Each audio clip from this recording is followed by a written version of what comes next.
ನಾನು ನಾಗರಸಿದ್ಧ ಶೆಟ್ ಅಂತ ಈಗಾಗಲೇ ಉತ್ತರ ಕನ್ನಡ ಜಿಲ್ಲೆ ಕುಮಟಾ ತಾಲೂಕಿನಿಂದ ಮಾತಾಡ್ತಿರುವಂಥದ್ದು.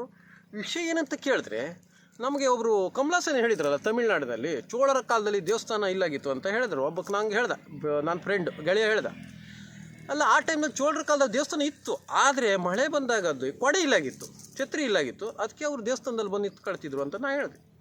ಕಾಡಿಗೆ ಸುಳ್ಳು ಏನೋ ಬಂದು ಮತ್ತೊಬ್ಬ ತಲೆ ತಿನ್ನಕ್ಕೆ ಬಂದ ನನಗೆ, ಮರಿ ಆ ಟೈಮ್ದಲ್ಲಿ ಪುಷ್ಪಕ ವಿಮಾನ ಇತ್ತಂತಲ್ಲ ಅಂತ ಹೇಳಿದೆ. ಈಗ ದ್ವಾಪರ ಯುಗದ ಮತ್ತು ತ್ರೇತಾಯುಗದಲ್ಲೆಲ್ಲ ಅವರು ರಾಮಾಯಣ ಸಮಯ ಕಾಲದಲ್ಲಿ ರಾವಣ ಹತ್ರ ಪುಷ್ಪಕ ವಿಮಾನ ಇತ್ತಂತೆ. ಹೌದು, ಆದರೆ ಪುಷ್ಪಕ ವಿಮಾನ ಇತ್ತು ಅವನ ಹತ್ರ, ಅದು ಆ ಏರ್ಪೋರ್ಟ್ ಇಲ್ಲಾಗಿತ್ತು, ಅದು ನಿಲ್ಸೋಕ್ಕೆ, ಅದು ನಿಲ್ಲುವುದೇ ಇಲ್ಲಾಗಿತ್ತು, ಅದು ಎಲ್ಲ ಸುತ್ತಾಡ್ತಾ ಇರ್ತಿತ್ತು, ಅದು ಅದೇ ಪುಷ್ಪಕ ವಿಮಾನ ಅಂದೆ ನಾನು.